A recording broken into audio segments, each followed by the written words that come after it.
இன்றைய தினம் ஓசூர்ல வந்து கடந்த நீட் தேர்வுல கேன்சலேஷனுக்கு அப்புறம் அந்த நீட் பேப்பர் லீக் ஆனதுக்கு அப்புறம் கேன்சல் ஆனதுனால தற்கொலை செய்து கொண்ட தம்பி வீட்டுக்கு வந்து பார்க்க வந்தோம். நானும் கிருஷ்ணகிரியுடைய எம்பி கோபிநாத் அண்ணன் அவர்களும், கன்னியாகுமரியுடைய எம்பி வஜ்ஜய வசந்த் அவர்களும், மாநிலங்களவையினுடைய எம்பி கிறிஸ்டபர் திலக் அவர்களும் பார்க்க வந்திருக்கோம். மாவட்ட காங்கிரஸ் கமிட்டி தலைவர் கூட. எங்களை பொறுத்த மட்டும் கடந்த 2 நாட்களாக நாங்கள் தமிழ்நாட்டில் இந்த ஆண்டு மட்டும் நீட்ல 4 குழந்தைகள், நம்முடைய குழந்தைகள் தற்கொலை செஞ்சுக்கிட்டு இருக்காங்க. அந்த தற்கொலைங்கிறது நம்ம சாதாரணமா கடந்து போகக்கூடிய இதா இல்லை. இது வந்து தொடர்ந்து பேரண்ட்ஸை பொறுத்த வரைக்கும் மிகப்பெரிய அளவுல பாதிப்பு ஏற்பட்டிருக்கு. நீட் என்பது தமிழ்நாட்டில் இதுவரைக்கும் 34 குழந்தைகளுடைய உயிரை எடுத்திருக்கு. அதுவும் மிகுந்த கனவோட அவர்களுடைய ஒரே கனவா இருக்கிற டாக்டர் ஆகணும் அப்படிங்கிற கனவு 2-3 வருடங்கள் அவர்கள் கோச்சிங் சென்டர்ல படிச்சு, கோச்சிங் சென்டர்ல லட்சக்கணக்கான ரூபாயை கட்டி, கோச்சிங் சென்டர்ல தங்குறதுக்கு தனியாகவும் ஃபீஸாகவும் 2 கோச்சிங் சென்டர்ல கட்டி அதனுடைய விளைவா ஏறக்குறைய 4 லட்சம் ரூபாய் இருந்து 10 லட்சம் ரூபாய் வரைக்கும் செலவழிச்சிருக்காங்க. இப்படிப்பட்ட ஒரு சூழ்நிலையில கோச்சிங் சென்டரை ரெகுலேட்டும் பண்ணல. கோச்சிங் சென்டருங்கிறது ஒரு பெரிய இண்டஸ்ட்ரி ஆகி நிற்கிது. இந்தியாவில் மட்டும் எதிர்கட்சி தலைவர் ராகுல் காந்தி அவர்கள் சொல்வதை போல 1,36,00,000 கோடி ரூபாய்க்கான இண்டஸ்ட்ரி ஆயிடுச்சு கோச்சிங் சென்டர்ஸ். தமிழ்நாட்டில் மட்டும் 5,000 கோடி ரூபாய் உள்ள இண்டஸ்ட்ரி ஆயிடுச்சு coaching centres, NEET coaching centre மட்டும். ஆனா பேப்பர் லீக் வந்து நார்த் இந்தியாவில் நடக்குது. அதனுடைய பாதிப்பு தமிழ்நாட்டில் கேட்குது. தமிழ்நாட்டில் நம்ம ஓசூர்ல பிறந்த தம்பி மாதிரி பிள்ளைகள் வந்து தற்கொலை செய்யக்கூடிய கொடூரமான நிலை நடக்குது. இதை மோடி அரசு நீட்டை நிறுத்தணும்னு சொல்றோம், தமிழ்நாட்டை எக்ஸாம் பண்ணணும்னு சொல்றோம், கேட்க மாட்டேங்குது.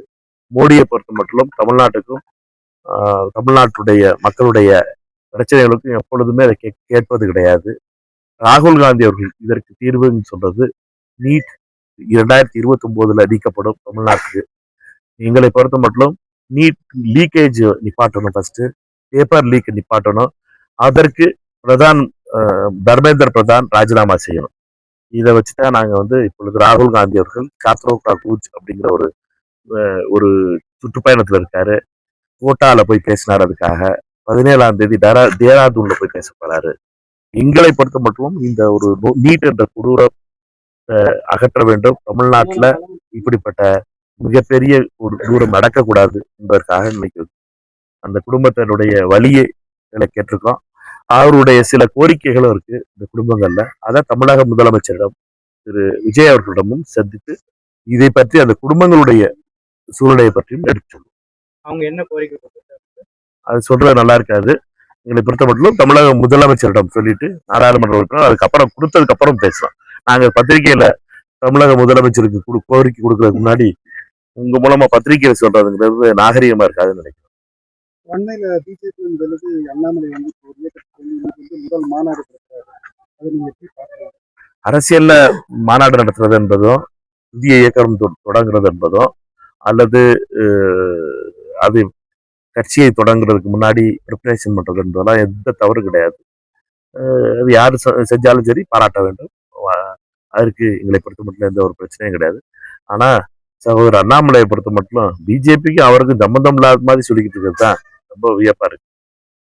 இந்த வடிவேலுக்கு காமெடி மாதிரி தான். இவ்வளவு நேரம் இருந்து எப்படா கண்டுபிடிச்சியன்னு கேட்கறது மாதிரி இந்த கொண்டையை மறைக்காம விட்டியப்பா அப்படிங்கிற கதையா இருக்கு. அது மாதிரி சகோதரர் அண்ணாமலை கொண்டையை மறைக்காம விட்டாரு. அவருக்கு எங்களுடைய வாழ்க்கை. 3 team to be university group லால கெயின் பண்ணாங்க. எஸ்ஏ வந்து ஒரு 100 சீட்ஸ் இன்க்ரீஸும் பண்ணியிருக்காங்க. இந்த பாஸ்ட் கவர்மெண்ட்ல வந்து அப்போ ஹெல்த் செக்ரட்டரி சரி இப்போ சிஎம் செக்ரட்டரியா இருக்காங்க. So various health department involve in சொல்றாங்க. அதுக்கு ரொம்ப சீரியஸான விஷயம் அது. எங்களை பொறுத்த மட்டும் இது வந்து டீம்டு யூனிவர்சிட்டிஸ்ங்கிற பேர்ல ஓசூர்லயும் ஒன்று இருக்கு, கிருஷ்ணகிரி மாவட்டத்திலையும் ஒன்று இருக்கு, திருச்சி மற்ற இடங்கள்லையும் இருக்கிறது வந்து ரொம்ப எவ்வளவு கிளவரா திருட்டுத்தனம் பண்றதுங்கிறதுக்கு ஒரு எக்ஸாம்பிள் இருக்கு. இந்த திருட்டுத்தனத்தை முடிச்சு வைக்கிறதுக்கு தான் திரு விஜய் அவர்களை மக்கள் முதலமைச்சராக்குனாங்க. என்னை பொறுத்த வரைக்கும் திரு விஜய் அவர்கள் இந்த திருட்டுத்தனத்தை முடிச்சு வைப்பாருன்னு நினைக்கிறேன். இந்த திருட்டுத்தனத்துல ஈடுபட்டவர்களுக்கு சரியான தண்டனை வாங்கி கொடுப்பாருன்னு நினைக்கிறேன். தமிழக அரசு உரிய நடவடிக்கை எடுக்கும்னு நினைக்கிறேன்.